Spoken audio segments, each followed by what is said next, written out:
Everyone, see me again, Burntam, DIY TV, panibagong araw, panibagong vlog na naman tayo mga ka-DIY.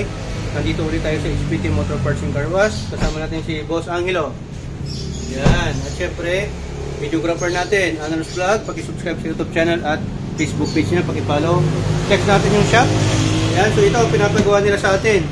Interior detailing ni Boss Joseph D. Guzman ng BGS Auto Service dyan sa may Magtaging.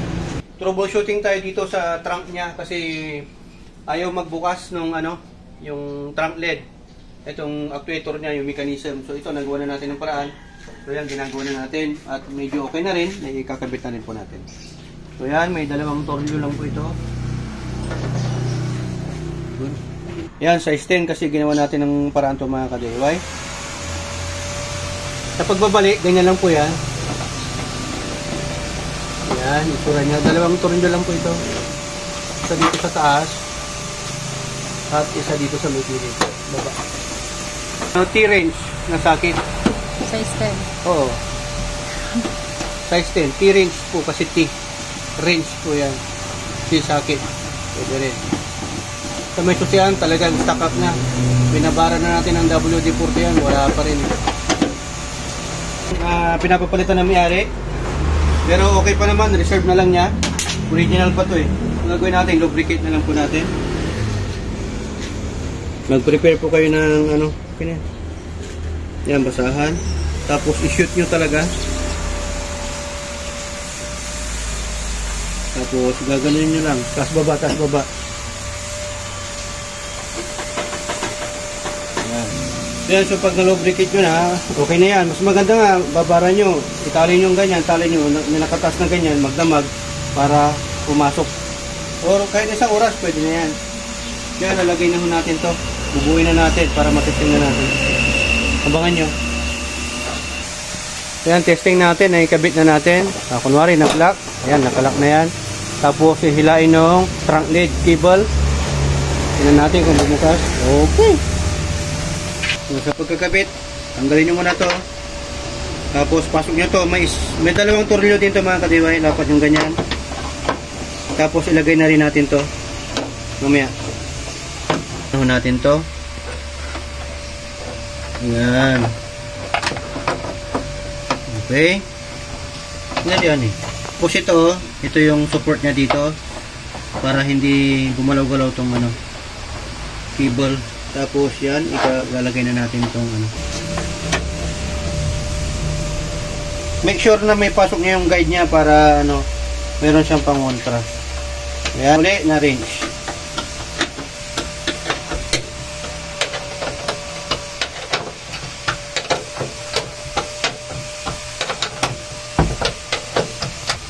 Hanapin na po. Tapos itatry na natin. Boss Joseph D. Guzman. Sarado na natin. Yan, nakalak na. Kaya mga ka-DIY, ginagawa natin ng remedyo o paraan pansamantala itong door lock actuator ng trunk sa likod ng Nissan GX ni Boss Joseph. Yan. So itong na to, mechanism na to, ito yung nagre-release pag nakalak na yung itong lock na to. Ganyan. Yan ho ang style nito. Yan. Ito yung lock, ito yung opener. Nandito yung kable, yung trunk lead cable. So ayan, pag nag-lock yan, ganyan, nag-lock na po yan mga ka-DIY. Yan. So dapat ito ipupush na to para mag-open yan. Ganyan yung mechanism niya. So, parang ganyan, hihilain ng trunk lid, gagalaw po yung mechanism. Yan, gagalaw. Ito, ipupush niya po ito para mag-open. Kasi, ito, pakita ko po sa inyo. Ito mga ka-DIY, para ito sa may susian, sa key. Ito yung nag-open o naglalak ng key. Ito naman, dito sa mechanism. Pagka tinaas mo yung trunk lid, yung opener ng trunk, ito naman yun. Kunwari ito, ilalak natin. Nag-lock na siya. Diba? Ito yung lock. Okay? So, ito naman, pag ipupush niya to, dapat may ipush niya to. Dito. Ito to. Dito niya ipupush. Pag pinush niya to, mag-open po yan. Parang ganyan sa baba, pinush niya. Ayan, nag-open na siya. Dito naman ulit, ilalak natin dito sa susian.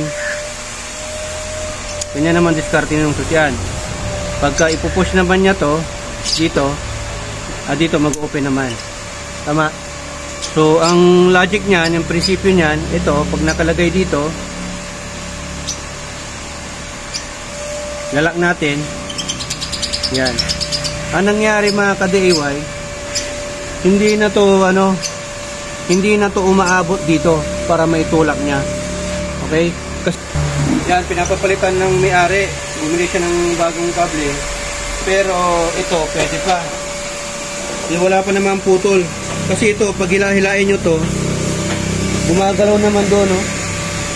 So, wala pang putol to. Ang gagawin lang natin dito, i-lubricate natin para, mas matibay pa kasi itong original, eh.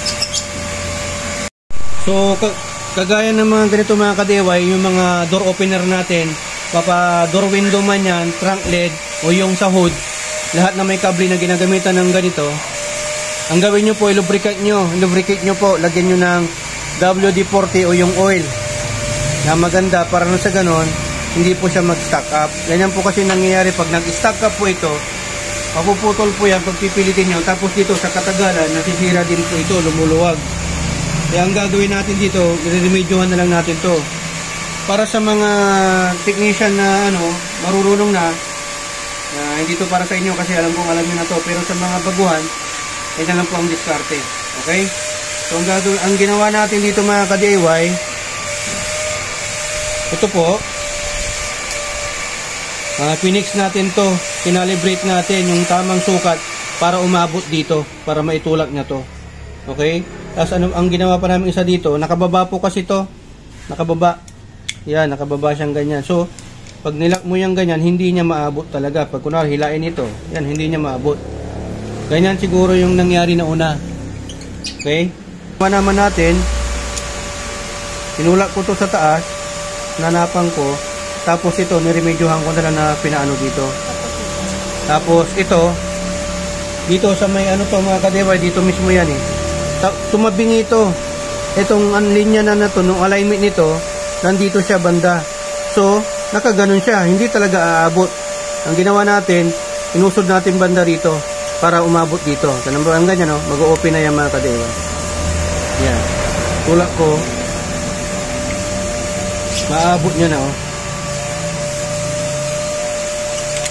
yun, nagbukas na siya.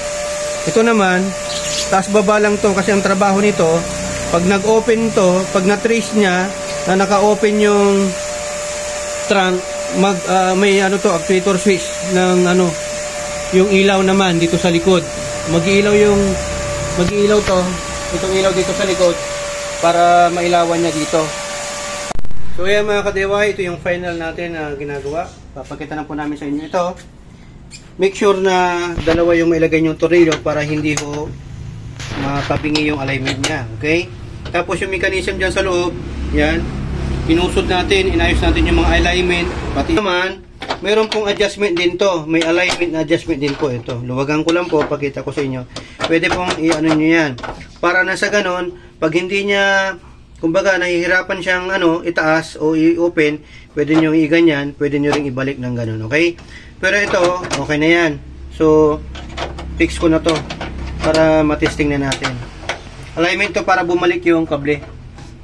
Okay? So, testing natin. Sarado ko doon. Sarado ko muna. Pakita mo. 48. Yan. Uy, sorry. Yan, open ko na. Tumunog na. Open. Tumunog na eh. Yun. So, isa ulit. Yan ulit. Sarado mo. Dandan. Kasara na. Nasara na. Tingnan mo kung nakasara. Opo. Open ko. Okay. Open. Para makita nila yung mechanism, pasok ka. Kung paano yan nag-open at nag-close. So ayan, pag i-open ko, ganyan pong isura niya. Yun. Ibubukas ko doon. Bumukas, tapos isasarado natin. Yun, so okay na. Ganyan lang po yan mga ka-DIY. Yung kable, yan po ang ginagawa ng kable.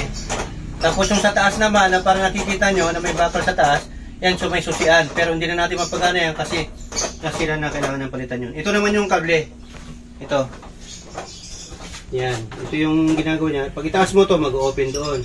Kaya lang sa katagalan, itong hindi na siya bumabalik. Pero pwedeng ibalik mo na lang. Ano? Okay? So ayan. So ayan, Boss Joseph, okay na yung trunk mo, yung trunk door ng Nissan Sentra GX mo. At sa mga viewers natin, kung sa tingin nyo nakatulong to sa inyo at pwede makasolve sa problema ninyo, huwag nyo munang kalimutan na pakihit yung subscribe button ng sa YouTube channel natin at syempre paki-follow yung Facebook page natin at share nyo itong video para makatulong din po sa iba. At comment kayo below, okay? Ingat po kayo sa pag-DIY dahil dito sa HPT, dalawa lang po ang meaning ng DIY, do it yourself at destroy it yourself. Dito sa HPT, natuto ka na, nakatipid ka pa dahil sa HPT, sharing is Caring! Ayan, maraming salamat. To God will be the glory. Burn times. Signing off.